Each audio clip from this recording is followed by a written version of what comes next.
नमस्कार, जय हिंद दोस्तों। राय पब्लिकेशन पे आप सभी का हार्दिक स्वागत है। पॉलिटिकल साइंस पढ़ना अपन ने स्टार्ट किया था और क्लास 1 से ही अपन ने संविधान का ऐतिहासिक प्रावधान देखते हुए अपनी जो आज ये छठी या 7वीं क्लास होगी, मुझे नहीं पता कितनी क्लास है, पर ये है सीक्वेंस अपन पढ़ रहे हैं। और अपन ने सीक्वेंस में पढ़ते हुए आज जो अपना टॉपिक रहने वाला है वो संविधान संशोधन तथा मूल ढांचे से संबंधित रहने वाला है। अच्छा, मैं जो संविधान संशोधन की प्रक्रिया किस तरीके से होती है, कहाँ से ये लिया गया है, कहाँ संविधान में इसका उल्लेख है, उसके उसके पश्चात मैं बताऊंगा भाई मूल ढांचे का तात्पर्य क्या होता है और मूल ढांचे का जो है अपन ने जो प्रावधान है वो किस बात से लिया गया है, ये सभी अपन आज देखेंगे। तो पढ़ना शुरू करते हैं अपन संविधान संशोधन की प्रक्रिया। अच्छा, इसके पश्चात जो अगला वीडियो बनेगा मैं उसके अंतर्गत आपको आज तो मैं प्रक्रिया समझाऊंगा भाई संविधान संशोधन की प्रक्रिया किस तरीके से होती है, किस तरीके से संविधान संशोधन विधेयक लाया जाता है और राष्ट्रपति इसके लिए बाध्य है अथवा नहीं है। ये प्रावधान तो मैं आज पढ़ूंगा और मूल ढांचा भी आज पढ़ूंगा। इसकी जो अगली क्लास होगी जो अपन कल करेंगे, इसके अंतर्गत अपन जो इंपोर्टेंट संविधान संशोधन आज तक किया गया है, यानी कि आज तक जो 105 संविधान संशोधन किए गए हैं, वो जो इंपोर्टेंट संविधान संशोधन है वो भी मैं आपको पढ़ाऊंगा। ठीक है, तो अपन आज स्टार्ट करते हैं क्या, संविधान संशोधन। अच्छा, इसकी भूमिका दिखाता हूं मैं।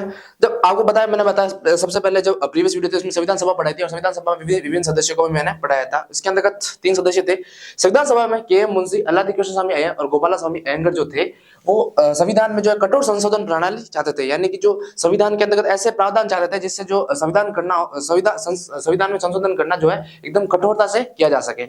यानी कि संविधान सभा में के एम मुंशी, अल्लादी कृष्ण स्वामी अय्यर व गोपाला स्वामी अयंगर जो थे वो कठोर संशोधन प्रणाली चाहते थे, जबकि भारत रत्न डॉक्टर भीमराव अम्बेडकर, जवाहरलाल नेहरू ये जो सभी थे वो सरल प्रणाली चाहते थे। ये लिखा हुआ है, जबकि जवाहरलाल नेहरू, भीमराव अम्बेडकर सरल या फिर लचीला संशोधन प्रणाली चाहते थे। ठीक है, अतः हमने क्या किया गाइस, ना तो कठोर लिया ना लचीला प्रणाली, अपन ने दोनों का क्या सम्मिश्रण किया था। जब मैंने आपको कल संविधान की विशेषता पढ़ाई थी तभी मैंने आपको बताया था कि जो संविधान संशोधन की जो प्रणाली अपन ने ली है वो क्या है, कठोरता व लचीलापन का क्या है, सम्मिश्रण है। अतः हमने क्या लिया गाइस, दोनों में सम्मिश्रण करने का प्रयास किया। ठीक है, मैं फिर से रिवाइज करा दूं। संविधान सभा में अल्लादी कृष्ण स्वामी अय्यर, गोपाला स्वामी अयंगर और के एम मुंशी जो थे वो कठोर संविधान संशोधन प्रणाली चाहते थे। वही दूसरी ओर जवाहरलाल नेहरू, डॉक्टर भीमराव अम्बेडकर दोनों ही क्या थे, लचीला यानी कि सरल संशोधन प्रणाली चाहते थे। अतः हमने क्या संविधान में क्या है जो दोनों का सम्मिश्रण किया।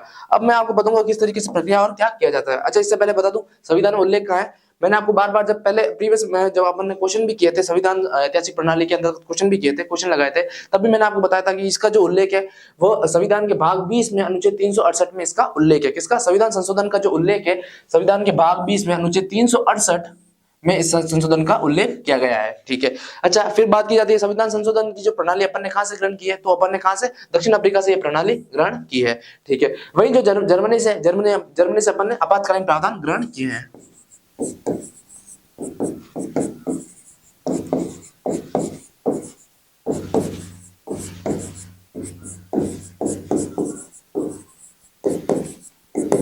ठीक है, तो गाइस कहां से लिया अपन संविधान संशोधन प्रणाली जो है, दक्षिण अफ्रीका के संविधान से ली है। ठीक है, आपातकालीन प्रावधान जर्मनी से लिया है और वही जो है संविधान में कहां उल्लेख है, तो भाग 20 अनुच्छेद 368 में इसका उल्लेख है। अच्छा, अब इसकी आगे अपन प्रक्रिया देखते हैं भाई किस तरीके से ये संविधान संशोधन किए जाते हैं।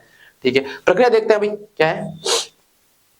संविधान संशोधन की शक्ति अनुच्छेद 368 के अंतर्गत केवल और केवल किसमें, संसद में निहित है। यानी कि सीधी सी बात है, इसके अंदर राज्य के द्वारा जो है संविधान संशोधन नहीं किया जा सकता। यानी कि भारत के वर्तमान विधित 28 राज्य और 8 केंद्र शासित प्रदेश है, इनके द्वारा संविधान में कभी संशोधन नहीं किया जा सकता। वरन जो संविधान संशोधन की एकमात्र जो शक्ति है वो किसके हाथ में, संसद के हाथों में। किसमें, संसद, और संसद के अंतर्गत लोकसभा और राज्यसभा दोनों आते हैं। तो पहली बात तो यही ध्यान रखना कि स्टेटमेंट आपको कभी ये क्वेश्चन पूछ ले कि संविधान संशोधन की शक्ति राज्यों में हाथ में है अथवा नहीं है, क्वेश्चन ये जो कथन है राइट है तो रॉन्ग है, तो ये रॉन्ग कथन हो जाएगा। संविधान संशोधन की शक्ति केवल और केवल किसके अंतर्गत निहित है, संसद के अंतर्गत निहित है। ठीक है, अच्छा संविधान संशोधन का जो विधेयक है वो सरकारी तथा गैर सरकारी भी हो सकता है। अच्छा, आप पूछोगे गैर सरकारी या सरकारी क्या होता है, तो सरकारी विधेयक वो होता है जो किसी मंत्री के द्वारा प्रस्तावित किए जाते हैं। यानी कि संविधान संशोधन विधेयक जो है मंत्री अथवा संसद के किसी भी सदस्य के द्वारा लाया जा सकता है। अर्थात संविधान संशोधन विधेयक जो है सरकारी तथा गैर सरकारी दोनों ही है। ठीक है, मैंने आपको फिर से बताया सरकारी का अर्थ है अगर ये संविधान संशोधन विधेयक किसी मंत्री के द्वारा लाया जाता है तो इसको सरकारी विधेयक कहेंगे, और गैर सरकारी विधेयक इसलिए कहेंगे क्योंकि अगर मान लो किसी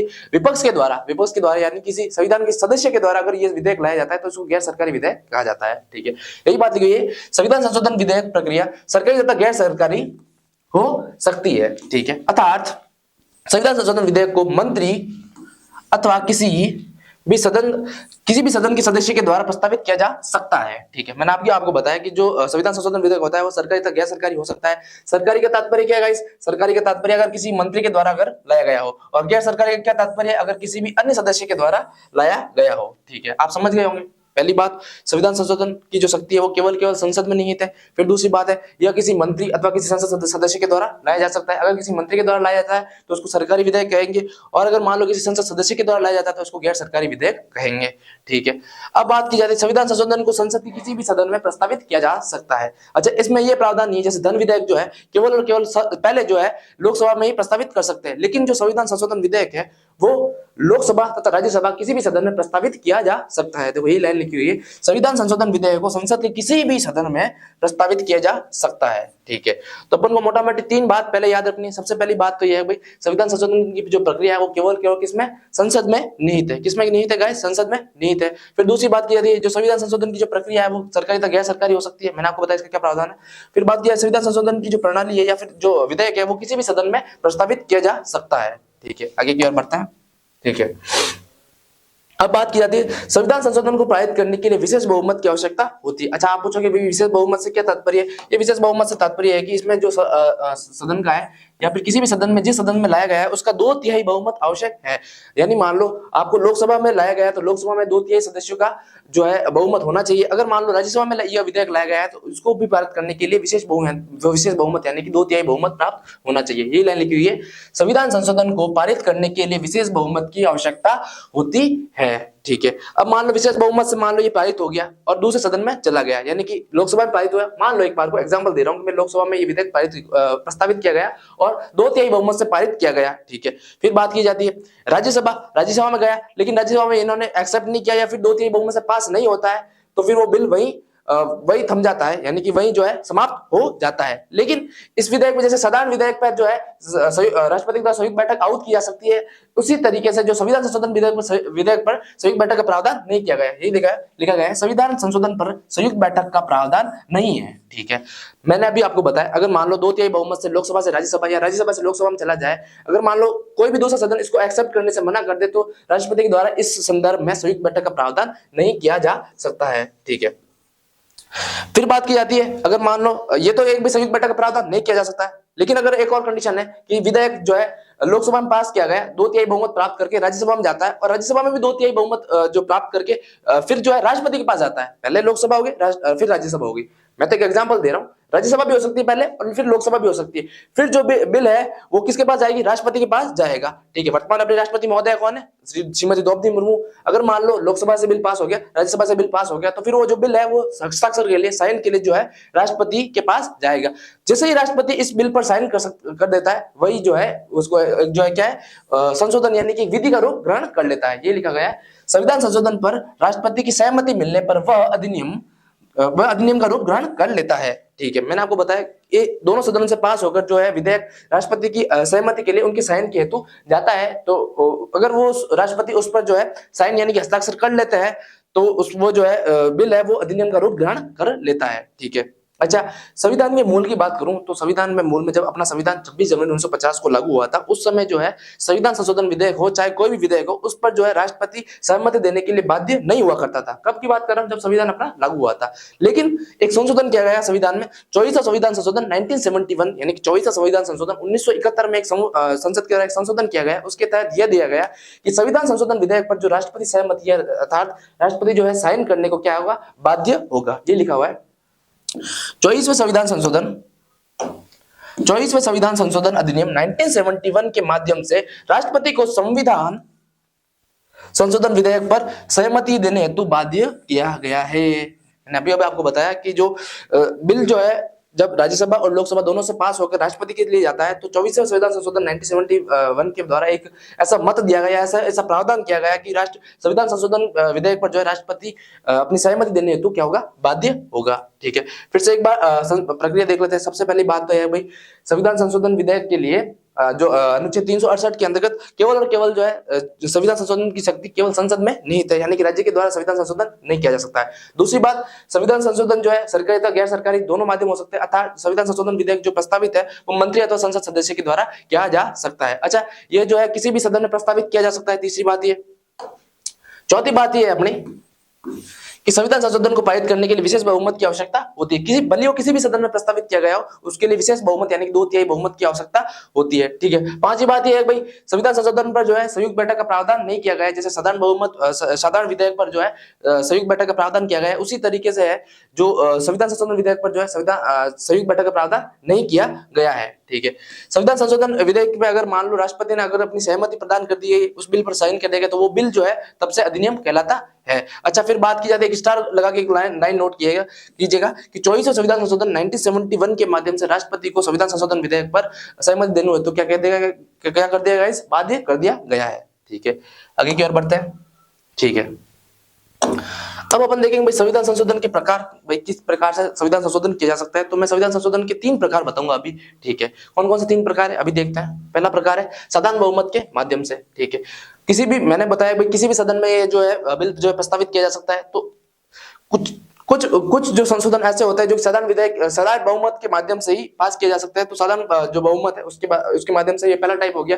मैं संविधान संशोधन के जो टाइप बता रहा हूँ, 3 टाइप होते हैं कि भाई कोई भी बिल जो है किसी साधारण बहुमत के द्वारा भी पास किया जा सकता है, तो वो पहला प्रावधान हो गया। दूसरा प्रावधान हो गया विशेष बहुमत के द्वारा, यानी कि साधारण बहुमत के द्वारा तो ये होता है गाइस, जैसे कि मान लो 100 सदस्य है किसी भी सदन में, मैं एग्जांपल दे रहा हूं कि 100 सदस्य है, तो अगर साधारण बहुमत ये है भाई किसी 51 सदस्य ने किसी एक पर हस्ताक्षर कर दिया, यानी एक पर मत अपना दे दिया, तो वो बिल पास हो जाएगा। ठीक है। फिर बात किया दूसरा जो है विशेष बहुमत से। विशेष बहुमत दूसरा टाइप है विशेष बहुमत से। इसके अंदर क्या होता है, 2/3 बहुमत चाहिए ही चाहिए होता है। समझ गए आप गाइस क्या डिफरेंस है। तो मैं संविधान संशोधन के जो प्रकार बता रहा हूं, पहला जो प्रकार है वो कुछ ऐसे बिल है जो साधारण बहुमत के द्वारा भी पास किया जा सकता है। तो पहला टाइप होगा साधारण बहुमत के द्वारा। दूसरा है विशेष बहुमत के द्वारा, जिसमें 2/3 बहुमत चाहिए होता है। तीसरी बात करूं, विशेष बहुमत बस आधे विधानमंडल के जो है सहमति के द्वारा जो तीसरा प्रावधान प्रस्तुत, यानी कि प्रावधान प्रस्तुत किया जाता है। ठीक है। ये लिखा हुआ है विशेष बहुमत प्लस आधे राज्यों के विधानमंडलों के समर्थन के माध्यम से। ठीक है। तो अपने 3 टाइप हो गए भाई संविधान संशोधन की 3 टाइप है, ये अपन अभी ब्रीफली बताऊंगा, भाई आपको डिस्कस भी करेंगे इसके बारे में। पहला तो हो गया भाई साधारण बहुमत के माध्यम से। साधारण बहुमत के माध्यम से यानी कि आधे प्लस एक, अगर मत ज्यादा हो तो वो साधारण बहुमत के द्वारा पास किया जा सकता है। दूसरा प्रकार है भाई विशेष बहुमत के माध्यम से, जिसमें 2/3 बहुमत चाहिए होता है। और तीसरी बात करूं विशेष बहुमत प्लस आधे राज्य विधानमंडल के सहमति के द्वारा। ठीक है। अब मैं एक एक आपको पढ़ाऊंगा। ठीक है। पहली बात करूंगा भाई, पहले अपन देखा भाई साधारण बहुमत के माध्यम से। साधारण बहुमत के माध्यम से पहला है, तो पहला देखते हैं उपस्थित तथा मतदान में भाग करने वाले आधे से अधिक सदस्यों के द्वारा। ठीक है। मैंने भी आपको बताया, मान लो किसी सदन में 100 सदस्य है, अगर किसी 51 सदस्यों के द्वारा किसी एक के मत में बहुमत दे दिया जाता है, किसी एक विषय में बहुमत दे दिया जाता है, तो वो साधारण बहुमत के द्वारा पारित हो जाता है। ठीक है। तो पहला टाइप संशोधन का पहला टाइप कौन सा है? साधारण बहुमत के द्वारा। साधारण बहुमत का क्या तात्पर्य होता है? उपस्थित तथा मतदान में भाग करने वाले आधे से अधिक संख्या सदस्यों ने अगर किसी एक मत में, यानी कि एक विषय में अगर अपना समर्थन दे दिया है, तो वो बिल पास हो जाता है। फिर से पढ़ना, उपस्थित तथा मतदान में भाग देने वाले आधे से अधिक सदस्यों के द्वारा। ठीक है। अब इस साधारण बहुमत के द्वारा कौन कौन से संविधान संशोधन किए जाते हैं ये भी देख लेते हैं। जैसे नए राज्यों का गठन। ठीक है। अगर मान लो किसी नए राज्य का गठन करना हो, जैसे कि अपन लास्ट में जो राज्य था आंध्र प्रदेश को तोड़ के तेलंगाना बनाया गया था, उसी तरह का अगर मान लो कि भारत गणराज्य में अगर किसी नए राज्य का गठन करना है, तो वो साधारण बहुमत यानी कि साधारण संशोधन के द्वारा भी किया जा सकता है। दूसरा है राज्य के नाम तथा उनकी सीमाओं में परिवर्तन। अगर मान लो किसी राज्य का नाम परिवर्तन करना हो या फिर उसकी सीमाओं में परिवर्तन करना हो, वो भी जो है साधारण विधेयक यानी साधारण जो है बहुमत के माध्यम से ही किया जा सकता है। ठीक है। फिर बात किया है संसद की गणपूर्ति में परिवर्तन करना हो। आपको पता है संसद की गणपूर्ति क्या होती है? एक ये संसद की गणपूर्ति से तात्पर्य है गाइस, वे सदस्य जो कि संसद के सदस्य की कार्यवाही में भाग लेना अनिवार्य है, उसके बिना जो संसद की कार्यवाही आगे नहीं बढ़ सकती, उसी को गणपूर्ति कहते हैं। तो अगर मान लो संसद की गणपूर्ति में परिवर्तन करने हो, तो भी जो है साधारण बहुमत के द्वारा किया जाता है। और संसद की गणपूर्ति कितनी होती है गाइस? 1/10 भाग। ठीक है। फिर बात की जाती है संसद सदस्यों के वेतन तथा भत्तों में परिवर्तन। अगर मान लो संसद के सदस्य यानी कि जितने भी एमपी है यानी कि मेंबर ऑफ पार्लियामेंट है, अगर उनके वेतन तथा भत्तों में परिवर्तन करना हो, तो भी साधारण बहुमत के माध्यम से ही किए जाते हैं। फिर बात की अगर मान लो संसद की भाषा में परिवर्तन करना हो। ठीक है। आपको पता है इस भाषा जो है वो संविधान के भाग 17 में दिया गया है, जिसका उल्लेख अनुच्छेद 343 से 351 के तहत किया गया है। अगर मान लो संसद की भाषा में अगर मान लो किसी तरीके का परिवर्तन करना हो, या फिर मान लो सुप्रीम कोर्ट की भाषा में परिवर्तन करना हो, तो भी साधारण बहुमत के माध्यम से ही किया जाएगा। फिर बात करते हैं सुप्रीम कोर्ट में न्यायाधीशों कि संख्या में परिवर्तन करना हो, अगर मान लो किसी सुप्रीम कोर्ट में वर्तमान में 1+33 न्यायाधीश है, एक सुप्रीम सीजीआई यानी कि चीफ जस्टिस ऑफ इंडिया है, इसके अलावा 33 अन्य न्यायाधीश है। उसी तरीके से अगर मान लो सुप्रीम कोर्ट में अगर न्यायाधीशों में संख्या में अगर परिवर्तन करना है, वो भी साधारण बहुमत के माध्यम से ही किए जाएंगे। और किसी राज्य में अगर विधान परिषद का निर्माण करना हो, वर्तमान में सभी राज्यों में 6 राज्यों को छोड़ के विधानसभा गठित है। अगर मान लो किसी अन्य राज्य में अगर विधान परिषद का गठन करना हो, वो भी साधारण बहुमत के माध्यम से ही किया जाएगा। ठीक है, तो साधारण बहुमत के द्वारा क्या प्रावधान किए जा सकते हैं, मैं फिर से बताता हूं एक बार। साधारण बहुमत का तात्पर्य क्या होता है? उपस्थित तथा मतदान में भाग लेने वाले आधे से अधिक यानी आधे से एक अधिक अगर किसी विषय में मत दे दिया गया हो तो वो जो विधेयक है साधारण बहुमत के द्वारा पारित किया जा सकता है। अच्छा, साधारण बहुमत के द्वारा क्या क्या जो विषय पारित किया जा सकता है, मैंने अभी आपको बताया, जैसे नए राज्यों का गठन करना हो या उसकी सीमा परिवर्तन करना या उसके नाम में परिवर्तन करना हो, संसद की गणपूर्ति में अगर परिवर्तन करना हो, संसद सदस्यों के वेतन तथा भत्तों में परिवर्तन करना हो, संसद की भाषा में परिवर्तन करना हो, या फिर सुप्रीम कोर्ट की भाषा में परिवर्तन करना हो, सुप्रीम कोर्ट के न्यायाधीशों की संख्या में परिवर्तन करना हो, ये लिखा हुआ। और किसी भी राज्य में अगर विधान परिषद का निर्माण करना हो तो किसके द्वारा? साधारण बहुमत के माध्यम से जो है लागू किया जा सकता है। विधान परिषद की अगर मान लो गठन किया जा सकता है या फिर उसकी समाप्ति इसके द्वारा ही की जा सकती है। फिर बाद नागरिकता का अर्जन या अगर उसकी समाप्ति है वो भी साधारण बहुमत के माध्यम से किया जा सकता है। ठीक है, तो मैंने जैसे बता दिया, विधान परिषद के निर्माण तथा वह उसकी समाप्ति और नागरिकता के अर्जन तथा समाप्ति ये भी इसके द्वारा किया जा सकता है। अतः इससे क्या पता चलता है कि अपना जो संविधान है वो क्या है गाइस? लचीला है। क्या है? लचीला है। मैंने आपको जब संविधान की कल विशेषता पढ़ाई थी तो मैंने बताया था कि वर्तमान भारत का जो संविधान है वो लचीला तथा कठोर का क्या है? सम्मिश्रण है। तो मैं आपको बताऊंगा भाई संविधान जो है कई जगह कठोर भी है, मैं आपको आगे बताऊंगा भाई संविधान कठोर भी कहाँ है। लेकिन अगर संविधान साधारण बहुमत के माध्यम से जैसे इतने सारे प्रावधान किए गए तो इस हिसाब से तो क्या है? संविधान क्या है? लचीला है।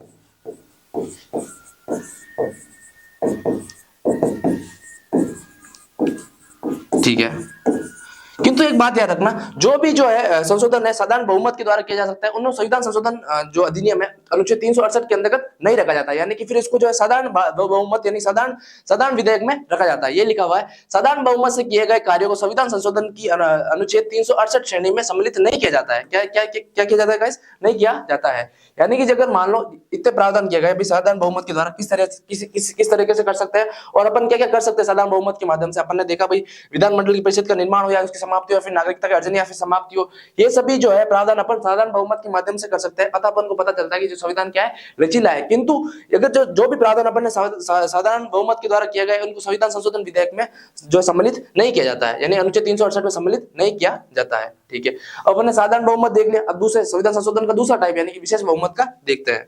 भाई अपन विशेष बहुमत से भी क्या क्या कर सकते हैं।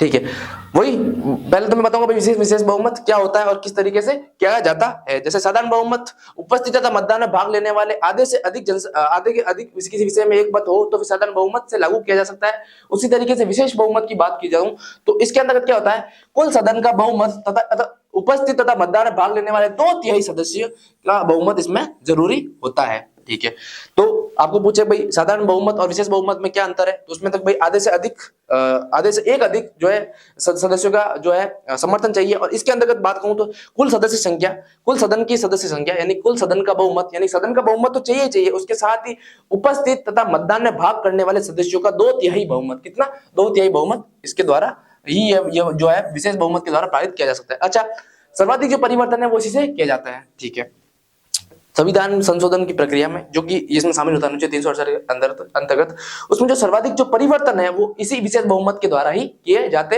हैं। अच्छा, जैसे कि अपन ने देखा था भाई साधारण बहुमत के द्वारा क्या क्या परिवर्तन किया जा सकता है, उसी तरीके से मैं आपको बताता हूँ विशेष बहुमत के द्वारा क्या क्या परिवर्तन किए जा सकते हैं। अच्छा, मौलिक अधिकारों में कोई परिवर्तन करना हो, ठीक है, या फिर डीपीएसपी यानी नीति निर्देशक तत्वों में कोई परिवर्तन या फिर उसमें कोई संशोधन करना हो तो जो है अपन विशेष बहुमत के द्वारा करते हैं। तो मैंने आपको पहले ही बताया था कि सर्वाधिक जो परिवर्तन है संविधान में वो इसी से किए जाते हैं। इसी कारण जो है प्रथम व तृतीय प्रक्रिया से नहीं होने वाले परिवर्तन, यानी कि प्रथम प्रक्रिया क्या हो गई? साधारण बहुमत द्वारा, साधारण बहुमत।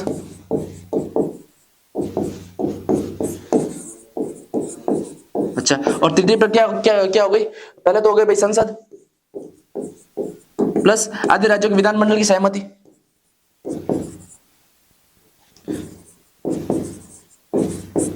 आधे राज्यों के विधानमंडल की सहमति,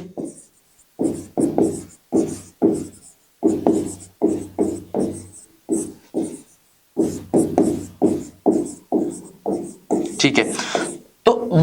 तो इसके अंतर्गत उन सभी को शामिल किया जाता है, उन सभी प्रावधानों को शामिल किया जाता है जो कि प्रथम व तृतीय प्रक्रिया से नहीं किया जा सकता, यानी कि जो है विशेष बहुमत के द्वारा, जिसको संविधान संशोधन की दूसरी प्रक्रिया भी है, इसके द्वारा ही जो सर्वाधिक परिवर्तन किया जाता है। किस तरीके से किया जाता है? उपस्थित तथा मतदान में भाग लेने वाले 2/3 सदस्य के बहुमत क्या क्या परिवर्तन कर सकते हैं? मौलिक अधिकार परिवर्तन या संशोधन कर सकते हैं, डीपीएससी में संशोधन किया जा सकता है। और मान लो जो भी प्रथम और तृतीय प्रक्रिया से, प्रथम प्रक्रिया है साधारण बहुमत के द्वारा और तृतीय प्रक्रिया है संसद प्लस आदि राज्य विधानमंडल की सहमति के द्वारा, जो परिवर्तन उन दोनों से नहीं किया जा सकता है वो परिवर्तन इससे किया जाता है। अच्छा, अपन तीसरे परिवर्तन क्या बढ़ते हैं? विशेष बहुमत प्लस आधे राज्य विधानमंडल का समर्थन। ठीक है, और ये जो प्रावधान है वो क्या है गाइस? कठोर प्रावधान है, इसलिए जो संविधान संशोधन की जो प्रणाली है वो कठोर है। अच्छा, लचीला प्रणाली कौन सी है? साधारण बहुमत वाली लचीली प्रणाली हो गई। अब मान लो कठोर प्रणाली आपको पूछे तो कौन सी हो गई? ये हो गई विशेष बहुमत प्लस आधे राज्य विधानमंडल का समर्थन, ये हो गई कठोर प्रणाली। तो अपन ने लचीली प्रणाली भी ले ली, कठोरी प्रणाली भी ले ली, इसलिए जो संविधान क्या है भाई? दोनों का सम्मिश्रण है। क्या है गाइस? दोनों का सम्मिश्रण।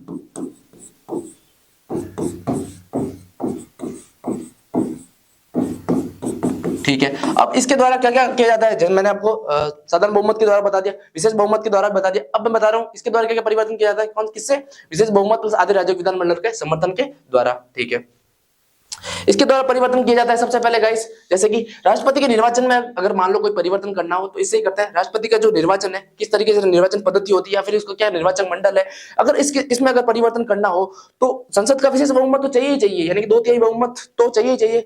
इसके साथ ही आधे राज्यों के विधानमंडल का समर्थन भी चाहिए, यानी कि वर्तमान में 28 राज्य और 8 केंद्र शासित प्रदेश है, उनमें आधे से अधिक विधानमंडल की अगर सहमति है और संसद की भी विशेष बहुमत है तो ही राष्ट्रपति के निर्वाचन मंडल में परिवर्तन किया जा सकता है।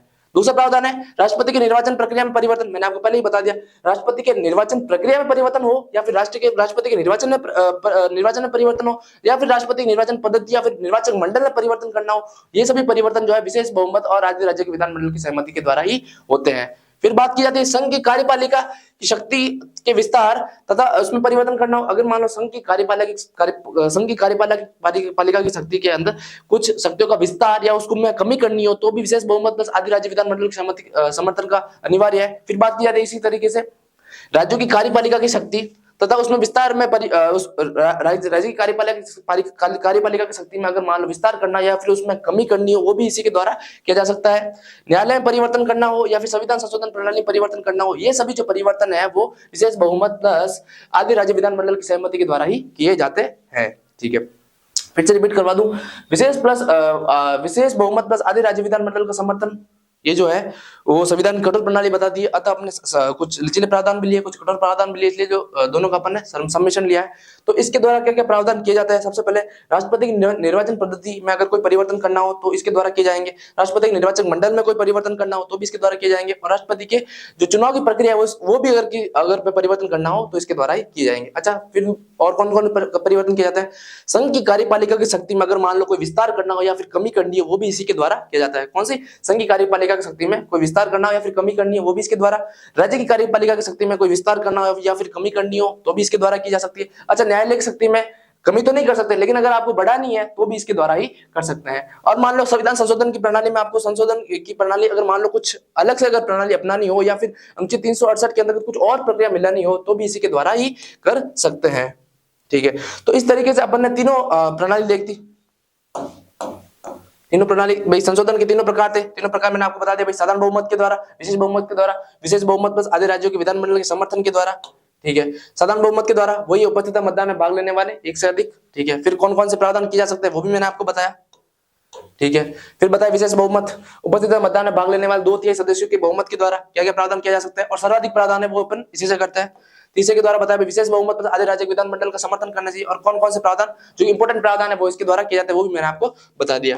ठीक है, अब मैं आपको बता दूं गाइस, जो सभी जो है परेशान रहते हैं इसमें परेशान रहते हैं कि साधारण विधेयक और संविधान संशोधन विधेयक में क्या परिवर्तन है, वो भी आपको मैं समराइज फॉर्म में यही अवेलेबल करा देता हूं भाई, दोनों में क्या क्या विशेष जो है परिवर्तन होते हैं।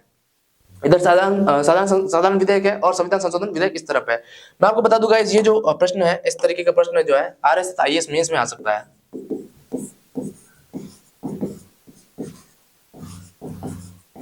ठीक है, तो आईएएस तथा आरएस मेंस में जो है इस तरीके का क्वेश्चन आ सकता है। किस तरीके का क्वेश्चन आ सकता है मैं आपको बताता हूं। अच्छा, मैं आपकी साधारण विधेयक और संविधान संशोधन विधेयक जो है इसमें क्या डिफरेंस होता है मैंने आपको बताया था कि ये जो क्वेश्चन है आरएस मेंस या आईएएस मेंस में भी आ सकता है। किस तरीके से होता है मैं आपको बताता हूं।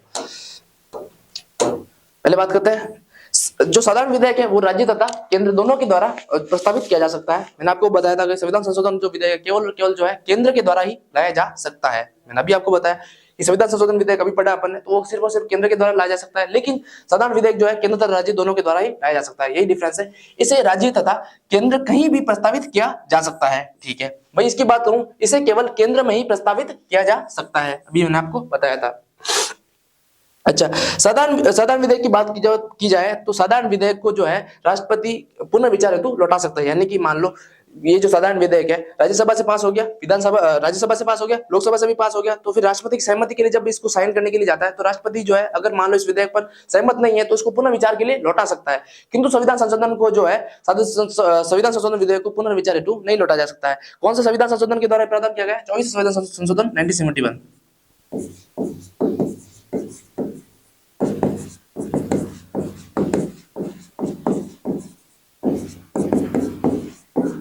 ठीक है, तो साधारण विधेयक को राष्ट्रपति को पुनर्विचार हेतु लौटाया जा सकता है, लेकिन संविधान संशोधन विधेयक को राष्ट्रपति पुनर्विचार हेतु नहीं लौटाया जा सकता है। राष्ट्रपति संविधान संशोधन विधेयक पर सहमति देने हेतु क्या है गाइस जो है बाध्य है। तो पहला डिफरेंस तो क्या हो गया कि जो साधारण विधेयक जो है केंद्र तथा राज्य दोनों में ही लाया जा सकता है, लेकिन संविधान संशोधन जो विधेयक है केवल और केवल केंद्र में लाया जा सकता है। राष्ट्रपति इस पर सहमति देने हेतु क्या होता है? बाध्य नहीं होता है, क्योंकि इसमें पुनर्विचार हेतु लौटाया जा सकता है। इसमें जो पुनर्विचार हेतु नहीं लौटाया जा सकता, इसलिए राष्ट्रपति सहमति देने हेतु क्या होता है? बाध्य होता है। और ये जो प्रावधान किया गया है 24 संविधान संशोधन 1971 के माध्यम से किया गया है। तीसरा डिफरेंस देखते हैं, इसको सामान्य बहुमत तथा विशेष बहुमत दोनों के माध्यम से ही पारित किया जा सकता है। यानी कि मैंने आपको बताया था साधारण बहुमत होता है और साधारण बहुमत को संविधान संशोधन में सम्मिलित नहीं किया जा सकता है। तो साधारण विधेयक में क्या होता है गाइस, एक तो साधारण बहुमत और विशेष बहुमत के द्वारा ही पारित किया जा सकता है, लेकिन संविधान संशोधन विधेयक में केवल और केवल जो है विशेष बहुमत के द्वारा ही पारित किया जा सकता है। यही डिफरेंस है। इसको सामान्य बहुमत तथा विशेष बहुमत दोनों के माध्यम से ही पारित किया जा सकता है, और वही इसकी बात की जाती है इसको केवल विशेष बहुमत के माध्यम से ही पारित किया जा सकता है। ठीक है, अब बात की जाती है साधारण विधेयक की। तो साधारण विधेयक में अगर मान लो लोकसभा के द्वारा पारित किया गया और राज्यसभा के द्वारा इसको एक्सेप्ट नहीं किया जा सकता, अगर दोनों सदनों के मध्य गतिरोध हो गया है तो गतिरोध का प्रावधान समाधान करने के लिए राष्ट्रपति के द्वारा इसमें साधारण विधेयक के तहत संयुक्त बैठक का आहूत की जा सकती है। लेकिन संविधान संशोधन विधेयक अगर हो तो इसमें संयुक्त बैठक का आहूत नहीं की जा सकती है। ठीक है, ये लिखा गया है। तो इस पर गतिरोध की स्थिति में राष्ट्रपति के द्वारा संयुक्त बैठक आहूत की जा सकती है। वही संविधान संशोधन विधेयक में संयुक्त बैठक का कोई प्रावधान नहीं किया गया है। ठीक है, तो अपन ने अभी चार डिफरेंस देखे साधारण विधेयक और संविधान संशोधन विधेयक पर। कितने? चार डिफरेंस देखे। कौन कौन से डिफरेंस है? सबसे पहले साधारण विधेयक है जो केंद्र तथा राज्य दोनों में प्रस्तावित किया जा सकता है, लेकिन संविधान संशोधन विधेयक केवल और केवल केंद्र में प्रस्तावित किया जा सकता है। ठीक है, इसको साधारण विधेयक को राष्ट्रपति जो है पुनर्विचार हेतु वापस एक बार लौटा सकता है, लेकिन यही संविधान संशोधन विधेयक की बात की जाती है तो राष्ट्रपति जो है इसको पुनर्विचार हेतु नहीं लौटा जा सकता है। राष्ट्रपति इसको सहमत देने हेतु बाध्य है, और ये प्रावधान 24 संविधान संशोधन 1971 के द्वारा किया गया। ठीक है, साधारण विधेयक की बात की जाए तो इसे साधारण बहुमत और विशेष बहुमत दोनों ही के द्वारा पारित किया जा सकता है, लेकिन संविधान संशोधन विधेयक को केवल और केवल विशेष बहुमत के द्वारा ही पारित किया जा सकता है। ठीक है, चौथा इसमें डिफरेंस ये है कि इसमें अगर मान लो किसी की लोकसभा तथा राज्यसभा दोनों सदनों में अगर गतिरोध की स्थिति हो तो साधारण विधेयक के तहत जो है संयुक्त बैठक की आहूत की जा सकती है। वही संविधान संशोधन विधेयक पर संयुक्त बैठक की आहूत नहीं की जा सकती है। ठीक है, अब संविधान संशोधन में कुछ कमियां और दोष भी है। क्या क्या कमियां दोष है ये भी जो है अपने आईएएस मेन से आरएस मेन में पूछा जा सकता है। पहली कमी क्या है? अब मैंने आपको पहले ही बताया था कि संविधान संशोधन करने का जो एकमात्र जो अधिकार है केवल और केवल संसद में निहित है, यानी कि राज्यों को इसका अधिकार प्रदान नहीं किया गया है। तो सबसे पहला जो कमी है वो यही है कि राज्यों को संविधान में संशोधन करने का अधिकार प्राप्त नहीं है। ठीक है, राज्य को जो है संविधान संशोधन करने का अधिकार नहीं किया गया है। संविधान संशोधन पर राष्ट्रपति सहमति देने हेतु बाध्य किया गया है। कौन संविधान संशोधन के द्वारा? 24 संविधान संशोधन 1971 के द्वारा।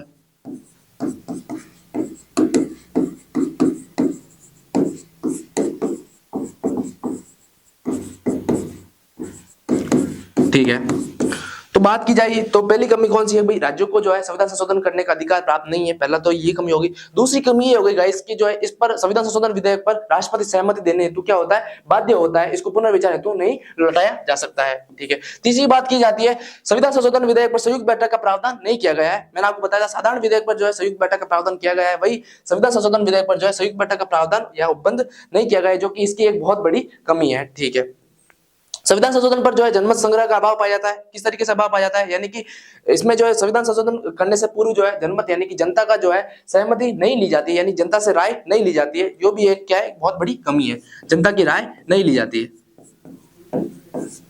जो कि चौथी कमी हो गई। ठीक है, राज्य विधानमंडल की सहमति की समय सीमा का निर्धारण नहीं किया गया है, यानी कि अपन जब तीसरा प्रावधान देख रहे थे कि भाई विशेष बहुमत प्लस आधे राज्य की विधानमंडल की सहमति के द्वारा ही तीसरी प्रक्रिया यानी कि संविधान संशोधन की तीसरी प्रक्रिया उसी के द्वारा की जा सकती है। लेकिन इसके अंतर्गत यह समय सीमा का प्रावधान नहीं किया गया है गाइस कि कितनी समय में जो है राज्य विधानमंडल अपनी सहमति प्रदान करेगा।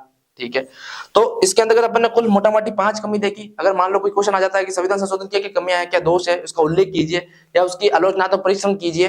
तो जो है अगर मेंस में अगर ये क्वेश्चन आता है तो आप 50 शब्द लिखने को देता है, तो ये 5 पॉइंट अपन लिख सकते हैं। कौन कौन से पॉइंट है? सबसे पहले संविधान संशोधन पर जो है राज्य को अधिकार नहीं है, यानी कि राज्य को संविधान संशोधन नहीं कर सकता है, ये हो गया।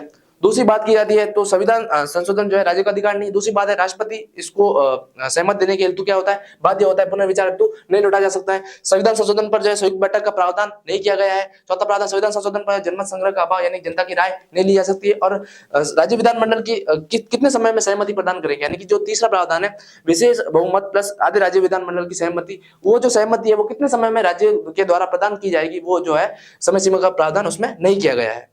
ठीक है, तो मैंने आपको भी संविधान संशोधन की पूरी प्रक्रिया पढ़ाई और उसके क्या क्या प्रावधान किए गए हैं, फिर साधारण विधेयक और संविधान संशोधन विधेयक में आपको डिफरेंस भी बताया मैंने, और उसके पश्चात क्या क्या कमियां आता है वो भी आपको मैंने बताई। इसी के साथ जो अपन है संविधान का मूल ढांचा भी साथ साथ ही कवर कर लेते हैं, एक ही वीडियो में अपना हो जाएगा कि संविधान का मूल ढांचा क्या है। ये छोटा सा पोर्शन है तो मैंने सोचा संविधान संशोधन के साथ ही आपको करवा देता हूँ। मूल ढांचा अपन ने कहां से ग्रहण किया और मूल ढांचे का तात्पर्य क्या होता है मैं आपको बताता हूँ। अच्छा, मूल ढांचे की जो सर्वप्रथम उत्पत्ति हुई थी वो 1973 के अंतर्गत केशवानंद भारती बनाम भारत संघवाद के जो केस है उससे उत्पत्ति हुई थी। मूल ढांचे से मतलब ये होता है संविधान के वे प्रावधान जिसमें जो है संसद जो है बदलाव या फिर परिवर्तन नहीं कर सकती, यानी कि वे प्रावधान जिसपे संविधान की संपूर्ण जो शक्ति या फिर संपूर्ण जो आधार है वो टिका हुआ है, वही प्रावधान मूल ढांचे के रूप में ग्रहण किए जाते हैं या फिर उसको संबोधित किया गया है। ठीक है, संविधान का मूल ढांचा आधारभूत ढांचा भी कह सकते हैं या फिर बुनियादी ढांचा भी कहा जा सकता है। ठीक है, मूल ढांचे से क्या तात्पर्य है, अगर आपको क्वेश्चन पूछा जाए 2 नंबर में या फिर 15 शब्द में या फिर 20 शब्द में, तो इसको इस तरीके से लिखना भी ऐसे प्रावधान जिसमें जो संपूर्ण संविधान टिका हुआ है और जिसमें संविधान संसद जो है उसमें संशोधन नहीं कर सकती है। देखते हैं लिखा हुआ है ऐसे महत्वपूर्ण प्रावधान जिसमें संशोधन द्वारा परिवर्तन नहीं किया जा सकता क्योंकि संपूर्ण जो संविधान है इन्हीं प्रावधानों पर आधारित है, इन्हें मूल ढांचे की संज्ञा दी जाती है। ठीक है, कोई डेफिनेशन पूछ ले भी मूल ढांचा क्या होता है, मैंने अभी आपको बताया ऐसे महत्वपूर्ण प्रावधान जिनमें संसद द्वारा परिवर्तन नहीं किया जा सकता है क्योंकि जो संपूर्ण संविधान है वो इन्हीं प्रावधानों पर टिका होता है, उन्हीं को मूल ढांचे की संज्ञा दी गई है। उत्पत्ति मैंने आपको पहले ही बता दिया कि केशवानंद भारती बनाम केरल राज्यवाद में 1973 में ये उसकी उत्पत्ति की गई थी। और इस समय जो इसके सीजीआई थे चीफ जस्टिस ऑफ इंडिया उस समय थे कौन थे, एस एम सीकरी थे। सीजीआई कौन थे गाइस, एस एम सीकरी। और आज तक की इसके अंदर सबसे बड़ी संवैधानिक पीठ बैठाई गई थी जिसमें 11 जज की बेंच बैठाई गई थी।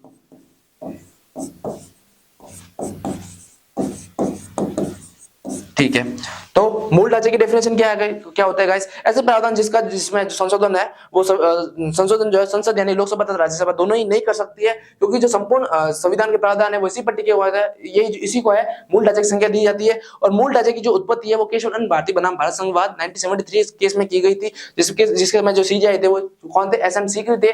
और इसके अंदर सबसे बड़ी आज तक की सबसे बड़ी संवैधानिक बेंच यानी जजों की बेंच 11 जज की बेंच बैठाई गई थी जिसको संविधान पीठ भी कहते हैं। संविधान पीठ उसे कहते हैं गाइस जिसमें 5 या फिर 5 से अधिक जज उसमें बैठे हो, संविधान पीठ।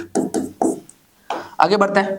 अच्छा, इसके अंतर्गत जो है मूल ढांचे के अंतर्गत जो संघर्ष देखने को मिला वो किस किस के मध्य देखने को मिला, संसद वर्सेस सुप्रीम कोर्ट यानी सर्वोच्च न्यायालय के मध्य अपन को संघर्ष देखने को मिला। ठीक है, यानी कि संविधान संशोधन की शक्ति कहां तक अपने को डिपेंड करती है या फिर कहां तक संविधान संशोधन की शक्ति कहां तक जाती है, उसके अंतर्गत अपन को संघर्ष देखने को मिला। यानी कि अनुच्छेद 368 संविधान संशोधन के अंतर्गत क्या कहां तक इनकी शक्ति है, किसके अंतर्गत, संसद के अंतर्गत। तो मेन आपको मैं संघर्ष बता दूं तो संघर्ष किसके मध्य था, संसद वर्सेस सर्वोच्च न्यायालय।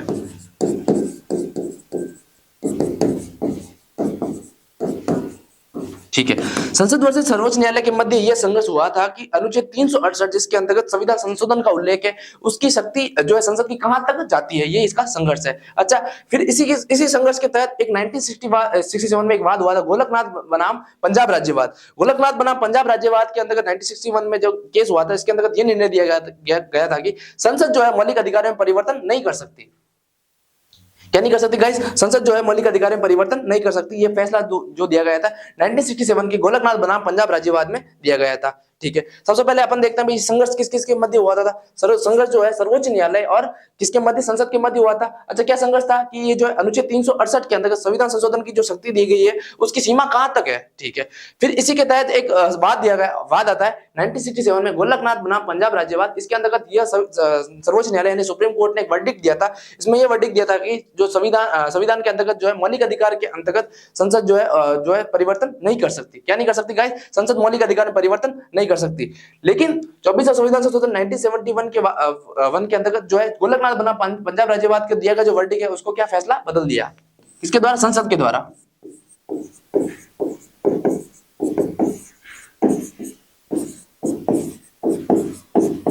ठीक है, तो संसद के द्वारा जो है गोलकनाथ बनाम पंजाब राज्यवाद जो कि बात 1967 में हुआ था, जिसके अंतर्गत यह फैसला दिया गया था कि जो संसद है मौलिक अधिकारों में परिवर्तन नहीं कर सकती है। 24वां संविधान संशोधन 1971 के माध्यम से यह फैसला बदल दिया गया। इसके अंतर्गत यह फैसला दिया गया, यानी सॉरी इसके अंतर्गत संसद के द्वारा यह तय किया गया कि जो संसद है वो मौलिक अधिकार सहित जो है संपूर्ण संविधान में संशोधन कर सकती है। गोलकनाथवाद में दिए गए निर्णय को इसमें चुनौती दी गई। क्या चुनौती दी गई? मौलिक अधिकार सहित संविधान में संशोधन करने की शक्ति जो है किसमें? संसद में निहित है। ये किसके द्वारा? संसद के द्वारा तय किया गया। अच्छा, शुरू से बताता हूं। मूल ढांचा मैंने आपको बताया, इसकी डेफिनेशन बताई। फिर उत्पत्ति कब हुई? केशव नंदन भारती बनाम केरल राज्यवाद 1973 में हुई थी। ठीक है, संघर्ष किसके मध्य हुआ? सर्वोच्च न्यायालय वर्सेस जो है अपने संसद के मध्य हुआ। संघर्ष क्या था कि अनुच्छेद 368 के अंतर्गत जो संविधान संशोधन की जो शक्ति है वो संसद के जो किस सीमा तक तय करती है। फिर 1967 में वाद हुआ गोलकनाथ बनाम पंजाब राज्यवाद। इसके अंतर्गत यह तय किया गया, यह फैसला दिया गया कि जो संसद जो है मौलिक अधिकारों में संशोधन नहीं कर सकती। इस फैसले को बदलने के लिए 24वां संविधान संशोधन 1971 में किया गया। इसके अंतर्गत दो फैसले लिए गए। पहला तो यह था कि संसद जो है मौलिक अधिकारों सहित जो है संपूर्ण संविधान में परिवर्तन कर सकती है। दूसरा जो है राष्ट्रपति को संविधान संशोधन विधेयक पर सहमति देने हेतु बाध्य कर दिया गया। अच्छा, फिर इसके बाद जो है पहला तो हुआ भाई 1967 गोलकनाथ बनाम पंजाब राज्यवाद हुआ। उसका जवाब देते हुए संसद के द्वारा 24 संविधान संशोधन 1971 किया गया।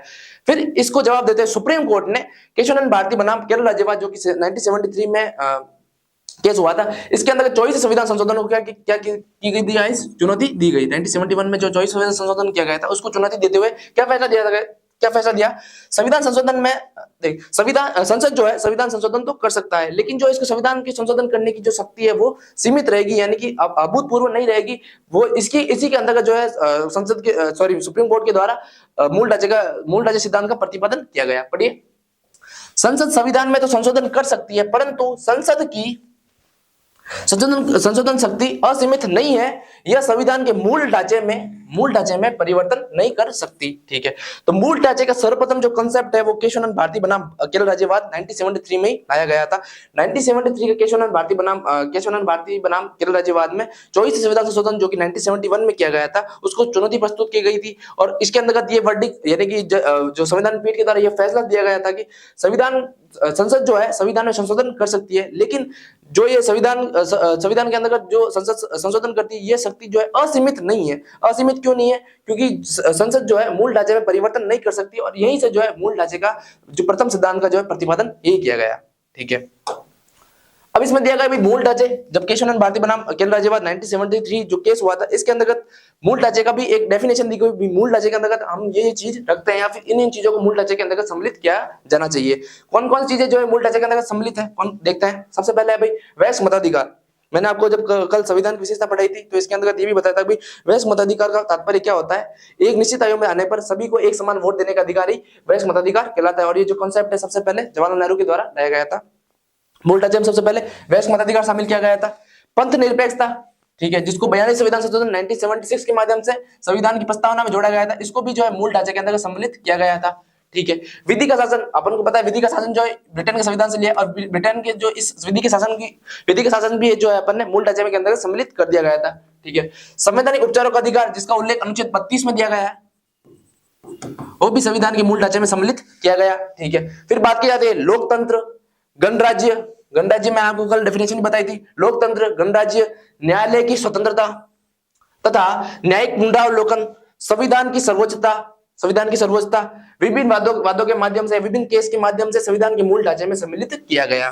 ठीक है, पहले मैंने आपको सबसे पहले जब मूल ढांचा पढ़ाया था, स्टार्ट किया था, तो मूल ढांचे के अंदर डेफिनेशन बताई कि वे प्रावधान जिसमें संसद जो है संशोधन, वे प्रावधान जिसमें संसद जो है संशोधन नहीं कर सकती है, और क्योंकि जो सभी जो संविधान का प्रावधान है वो उसी पर टिके गए हैं, इन्हीं को मूल ढांचे की संज्ञा दी गई थी। उत्पत्ति केशव भारती बनाम भारत संघवाद 1967 में गोलकनाथ बनाम पंजाब राज्यवाद जो केस हुआ था, इसके अंतर्गत क्या कहा गया था कि मौलिक अधिकारों में जो संविधान संसद है जो संशोधन नहीं कर सकती।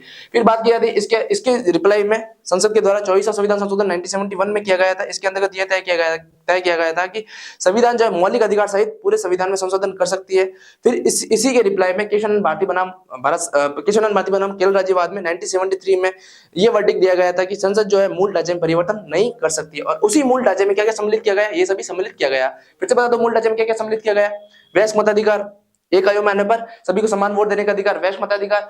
फिर बात की जाती है पंथ निरपेक्षता, विधि का शासन, संवैधानिक उपचारों का अधिकार जिसका उल्लेख अनुच्छेद 32 में किया गया है, लोकतंत्र, गणराज्य, न्यायालय की स्वतंत्रता, न्यायिक पुनरावलोकन और संविधान की सर्वोच्चता विभिन्न वादों के माध्यम से संविधान के मूल ढांचे में सम्मिलित किया गया।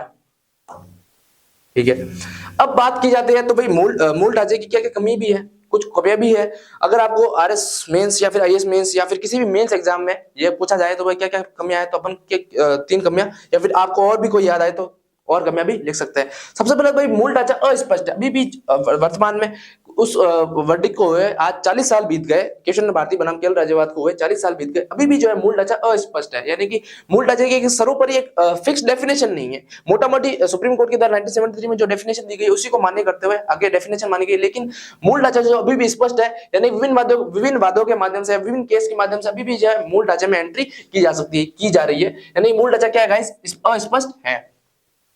न्यायालयों की शक्ति में अभूतपूर्व वृद्धि भी हो रही है इसके तहत। ठीक है, न्यायालयों की शक्ति में अभूतपूर्व वृद्धि हो रही है, यानी किसी भी प्रकरण को यानी किसी भी संशोधन को इनके द्वारा अमान्य किया जा सकता है या फिर मान्य किया जा सकता है, या फिर अन्य भी कोई प्रावधान इनके द्वारा और घटा जा सकता है, रचा जा सकता है। तो इस तरीके से क्या है, न्यायालय की शक्ति में अभूतपूर्व वृद्धि हो रही है। और शक्ति पृथक्करण के सिद्धांत का क्या हो रहा है, उल्लंघन हो रहा है। शक्ति पृथक्करण सिद्धांत क्या बोलता है गाइस, कार्यपालिका, व्यवस्थापिका तथा न्यायपालिका जो है अपनी अपनी शक्तियों का सही तरीके से उपयोग करे। कौन कौन सी, व्यवस्थापिका,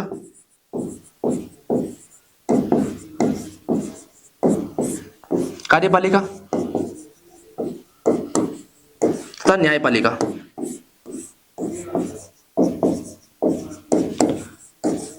तो शक्ति पृथक्करण का सिद्धांत तो यह कहता है कि व्यवस्थापिका, कार्यपालिका तथा न्यायपालिका तीनों ही जो है अपनी शक्ति का उपयोग करें।